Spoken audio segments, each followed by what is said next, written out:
Humans love to tell stories. If you're sitting around a campfire, listening to your family at a party, or maybe even strangers who are just out and about, we all like to share stories. We do this through many ways though, word of mouth, movies, games, books, and videos just like this one. But in terms of destiny, humans aren't the only ones who enjoy these tales. Today we're going to read 5 Eliksni stories they tell their hatchlings.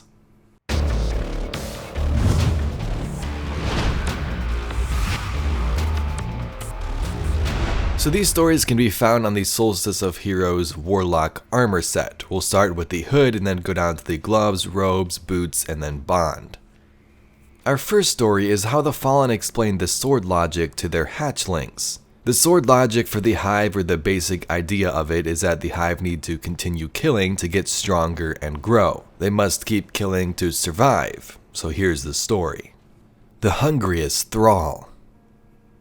Eido looked over the heads of the assembled hatchlings to the great machine above. She marveled at its magnificence. Whole civilizations have been razed to the ground in its wake, even the Eliksni ones. She turned her attention back to the hatchlings. "Did you know that the hive do not have spirit?" she asked. The hatchlings looked at her quizzically. "It's true," she continued. "Hive have worms, big slimy wriggling worms inside them." Eido flexed her fingers, causing the hatchlings in the front row to recoil. She lowered her voice ominously. "And the worms are always hungry. They force the hive to eat more and more and more. They are never satisfied no matter how much the hive feed them. That's why the hive will eat anything, even little hatchlings, like you."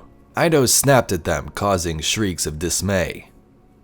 "Some think the hive will eat the whole galaxy," she said, turning her gaze back to the great machine. "And when there's nothing left, they'll have to eat each other. They'll feast and feast until there's just one lonely Thrall who will have to eat himself. And then there will be nothing," Eido concluded softly, just like in the beginning. The hatchlings were silent, and Eido was suddenly very tired. Our next story is Eido reading to the young Eliksni about the story of a hatchling with 6 arms. This is kind of like The Ugly Duckling. If you ever heard that book as a kid, everyone would stay away from this Eliksni because it was different, but one day it would become a happy drake with a different twist. So let's find out how. The 6-armed hatchling.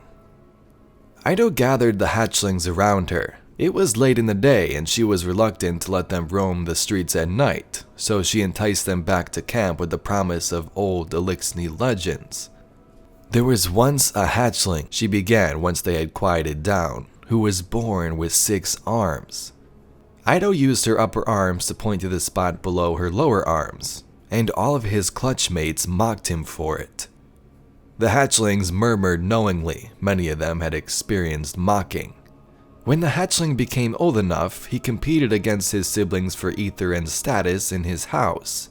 He was not as clever or as strong as his clutch mates, even with the extra pair of arms, so the Kell of his house declared him a dreg. The hatchlings nodded knowingly. They have heard stories of dregs too, even if Misrax had outlawed the practice in House Light. "But," Eido continued, her tone lifting, "when it came time for the Kell of his house to dock his lowest arms, the hatchling rejoiced. She threw up her hands in celebration. For he had an extra pair of arms to give that day. He became the only dreg in his house with 4 arms, and he was proud." The next story is about a small SCREEB. It's kind of sort of the same concept as the last story, but let's take a look at it. The smallest SCREEB. Eido loomed over the group of hatchlings, her face lit only by the glow of the ether tank's control panel. The hatchlings gripped each other's hands in fear and huddled together for safety. The scribe continued her tale. "There was once a SCREEB, the smallest SCREEB of his clutch. He fought for his share of dark ether, but his stronger siblings often got more than he did." The hatchlings muttered in sympathy. "He dreamed of one day killing a guardian and showing his siblings that he was strong. Little, but strong." Eido flexed her lower arms menacingly. "One day, a guardian came to their lair, hoping to steal their precious dark ether. The hatchlings glanced in worry at the nearby ether tank as Eido continued. Fikrul Kel ordered the SCREEBs to attack. Finally, the smallest SCREEB had a chance to prove his worth. Eido leaned forward, narrowing her eyes. The smallest SCREEB charged forward, unafraid, even as his siblings were shot down all around him. He launched himself at the Guardian and, boom! The scribe shouted, clapping both pairs of hands. The hatchlings jumped and chittered in fear. Eido lowered her voice to a whisper. The littlest SCREEB exploded right against the Guardian's glowing golden armor. He succeeded in his mission. But, Eido continued, shaking her head in mock madness, the Guardian didn't even notice. The SCREEB was too small and his explosion made no difference. No difference at all. If you visited the Eliksni camp and listened to these scannables around the area, a specific one will tell you how Mithrax basically raised Eido, who is reading all of these stories. She's the one who speaks in those scannables as well. So this story is about that incident when she was born.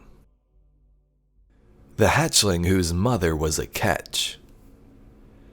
Eido surveyed her audience. The smallest hatchlings were beginning to doze off, leaning against the lower arms of their clutch mates, but the oldest among them were eager for one more tale. There was once a hatchling, Eido began, whose mother was a KETCH. Several of the hatchlings exclaimed in disbelief, waking the dozing youngsters who roused to listen. Her egg was kept warm and safe inside the KETCH's vent shaft. And once the hatchling was ready to come out, Eido mimed breaking free of an inside of an egg. The KETCH landed right in the middle of a battle. The hatchlings leaned forward, some clambered over others. Awoken and Eliksni traded fire, she continued, waving off 4 hands for emphasis. Explosions shook the ground, the banners of the great houses burned, and many were lost. One hatchling let out a thin, protracted squeak. But in the middle of the battle, cleaving his way through the enemy, was a vandal. He heard the KETCH's call and ran toward it. When he entered the KETCH, he discovered the hatchling ruling the tiny vent shaft. He took the hatchling far away from the battle and raised her as his own. He taught her the ways of the light, and in time she grew up to be a scribe for the wisest Kel in the galaxy. The older hatchlings exchanged glances and reveled in a sort of quiet joy, a shared secret. Unlike their smaller peers, they were worldly enough to make the connection between Eido and her story. Remember, she concluded, the light always provides, no matter where we come from, or who our parents are. And our last story today is about a fallen engineer, the SHANK with bad spirit. Eido looked over the hatchlings assembled at her feet. As she scanned their rapt faces, she noticed the unrepaired SHANK languishing on a workbench nearby. That reminded her of a story. There was once an engineer who was the cleverest in her house, she told the hatchlings. Even more clever than Clyfix, she added. The hatchlings chittered in mirth. One day, the engineer's Kel came to her with an order. He told her to build a SHANK. Eido's tone conveyed the ordinariness of such a demand. A simple SHANK for patrolling and running diagnostics. This was an easy thing for one so clever, but the engineer was offended. Eido clenched her fist, miming indignation. She demanded to know why she would waste her time on such a simple task. Eido deepened her voice in the best imitation of her father. I am leaving for battle soon, said the Kel. And I want the best SHANK in the system to guard my dwelling while I'm away. The hatchling shrieked with glee at the scribe's irreverence. So the engineer set about building the SHANK. She was given the finest tools, the finest metals, and even a skilled assistant, everything she could ever need. Eido's tone darkened, but inside she was angry. She resented her duty and wished to work on something more impressive. Eido paused, watching the hatchlings for their reactions. It was fascinating, she thought, to see which eyes had sympathy for the engineer and which did not. In time, she finished her work. The Kel left for battle and the SHANK was set to patrol the Kel's dwellings. She continued, To everyone's surprise, it bumped into walls, gave incorrect diagnostics, and often turned up in places it shouldn't. The hatchlings were wrapped. The engineer quickly realized what was wrong, Eido told them, taking on a low conspiratorial tone. She had given the shank the wrong spirit. All of her anger and pride had poisoned it, like how dark ether poisons the scorn. Eido watched one hatchling seize the nearest hand of another. She could end the story there, but a glance at the human sentinels watching their gatherings from the lip of a roof above steeled her resolve to continue. One day, she continued gravely, the poor shank got so turned around that he mistook the Kel's hatchlings as intruders, and shot them dead. The hatchlings gasped. Eido imagined she saw one of the humans' faces soften in sympathy. When the Kel returned, he learned what had happened, and he docked all of the engineer's arms and destroyed the shank. Eido's voice was firm. The house lost their best engineer, their strongest hatchlings, and their most expensive shank, all at once. Remember, she warned, we must give our best spirit to all our tasks, even the ones we do not like.